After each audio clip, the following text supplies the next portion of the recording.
Pernah nggak sih kamu bingung harus milih yang mana, padahal semua pilihan di depan mata itu kelihatannya sama-sama bagus? Hari ini kita bakal bedah bareng-bareng cara menaklukkan dilema itu berdasarkan sebuah tulisan dari pena motivasi. Yuk kita mulai. Gini deh, kalau disuruh milih antara yang jelas-jelas bagus dan yang jelas-jelas jelek, itu gampang banget. Tapi, gimana kalau semua opsinya tuh kelihatan benar dan menjanjikan?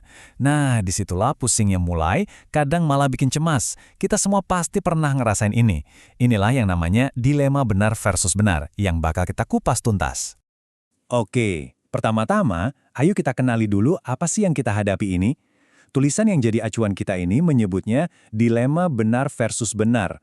Sebuah situasi yang ternyata jauh lebih sering kita alami daripada yang kita kira. Coba deh pikirin, dalam hidup sehari-hari aja, kita sering banget dihadapkan pilihan kayak gini. Mau makan ikan atau ayam? Dua-duanya enak, dua-duanya bergizi. Mau sayur bayam atau kangkung? Sama-sama sehat. Jalan kaki atau lari? Keduanya olahraga yang bagus. Nggak ada jawaban yang salah sama sekali kan? Ini nunjukin kalau dilema ini muncul terus, bahkan dalam skala yang kecil. Jadi, intinya udah bukan lagi soal milih yang benar dari yang salah. Pertanyaannya tuh geser, jadi mana sih yang paling pas, yang paling cocok sama tujuan, kebutuhan, dan situasi kita saat ini juga. Inilah inti dari menentukan sebuah prioritas.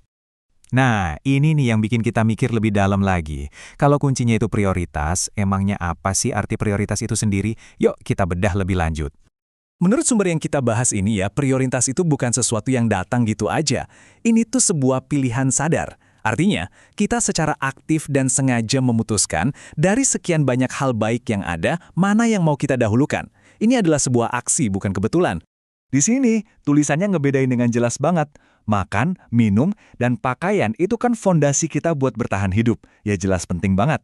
Tapi prioritas sejati itu, nah ini lebih kayak mercusuar yang jadi penunjuk arah hidup kita. Bukan cuma sekedar menjaga kapal biar tetap jalan.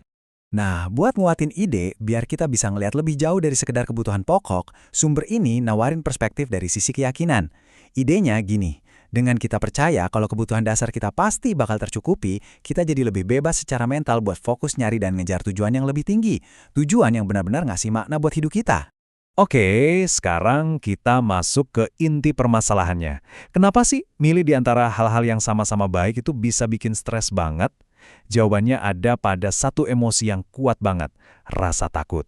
Dalam banget ya kutipan ini, kayak suara keraguan yang sering bisik-bisik di kepala kita sendiri kan. Ketakutan kalau satu pilihan yang kurang pas di antara banyak pilihan bagus lainnya, bisa-bisa malah bikin kita nyesal seumur hidup. Rasa takut inilah yang seringnya bikin kita jadi diam di tempat. Dan hasilnya apa? Kita jadi overthinking. Nimbang-nimbang terus, ragu-ragu terus, akhirnya malah nggak ngapa-ngapain. Kita jadi kejebak di labirin bagaimana jika yang kita bikin sendiri di kepala. Terus gimana dong caranya biar kita bisa lepas dari rasa takut ini? Nah, untungnya tulisan ini nggak cuma ngasih masalah tapi juga ngasih semacam kerangka kerja yang praktis buat nemuin jalan keluar. Kuncinya adalah mengubah semua keraguan yang berisik di kepala kita jadi sebuah panduan yang jelas. Dan caranya adalah dengan menyederhanakan prosesnya jadi cuma 2 pertanyaan yang terstruktur. Ini dia kerangka 2 langkahnya. Langkah pertama itu ibarat filter. Pertanyaan dasarnya, pilihan ini sejalan nggak sama nilai-nilai inti dan prinsip hidup kita.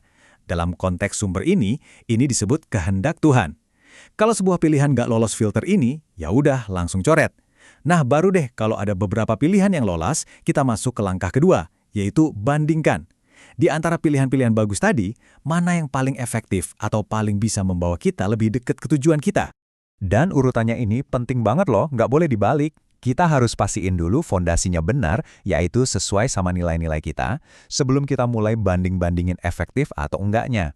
Kalau dibalik, itu sama aja kayak kita milih warna cat tembok, padahal kita belum tahu bangunannya aman buat ditinggalin atau enggak. Kacau kan jadinya? Oke, kita udah bikin keputusan. Tapi tunggu dulu, prosesnya belum selesai di situ. Justru disinilah babak barunya dimulai, yaitu soal kepemilikan dan tanggung jawab. Ini kedengarannya simple ya, tapi maknanya dalam banget. Setiap iya atau enggak yang kita putuskan, setiap jalan yang kita pilih, itu tuh kayak kita lagi nyusun bata satu persatu buat ngebangun masa depan kita sendiri. Jadi, pas kita nentuin prioritas, itu artinya kita siap pegang setir. Ini soal mengambil tanggung jawab penuh atas pilihan yang kita buat, nerima semua konsekuensinya, mau itu yang manis atau yang pahit, dan sadar betul kalau kita sendirilah arsitek dari jalan hidup yang kita tempuh. Jadi, setelah kita ngobrolin semua ini, pertanyaannya sekarang kembali ke kamu. Kira-kira apa nih satu prioritas paling penting yang bahkan nentuin langkah kamu selanjutnya? Nggak usah takut buat milih. Yang penting pilihlah dengan sadar dan hadapi hasilnya. Terima kasih banyak ya sudah menyimak.